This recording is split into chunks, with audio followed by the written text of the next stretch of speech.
The discreet bell on the outer door gave her a brief warning. Maddie put the mirror back in the drawer and closed it as she looked up, pasting on her Della Street smile.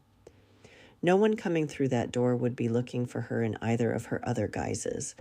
The man's bulk filled the door frame and blocked the meager light from the hallway.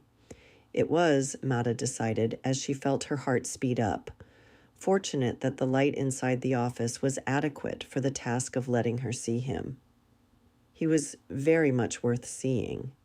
She wasn't sure how he managed to have both chiseled and rugged features, but she assigned some credit for that to the firm line of his mouth and his cool blue eyes. Broad shoulders tapered down to lean hips, in the classic romantic hero tradition. His clothes were casual, but she had the sense that he'd worn a uniform at some point. He exuded crisp, almost lethal control like aftershave. His gaze moved with deliberation around the small room. It didn't take him long, and what he thought about what he saw was absent from both eyes and face. "This is Baker Boy's Investigations?" he asked. His voice was smooth and deep, with a slight husky undertone. The door he held open with his body had the name clearly stenciled on the door, but she held her polite expression. "Yes, it is," she wanted half a beat, then asked, "How can we help you?" He was a walk-in because there was no appointment on the schedule for either brother. Of course, they didn't always remember to update their schedules, but both usually managed to show up for appointments they'd made themselves.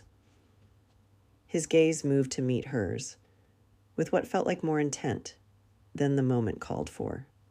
"You're Monsieur Baker?" Maddie wasn't sure whether to be offended or wary. She clearly wasn't a Baker boy, but Monsieur Baker was her literary lawyer handle, and her desk was devoid of a nameplate for a reason, and not just lack of space. On the other hand, she gave a slight nod, the Della Street expression giving way to wary.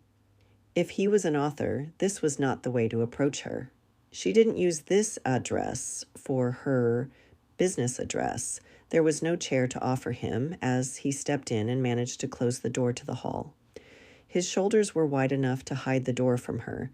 He towered over her, but she resisted the urge to rise and face him, or to give in to sudden claustrophobia.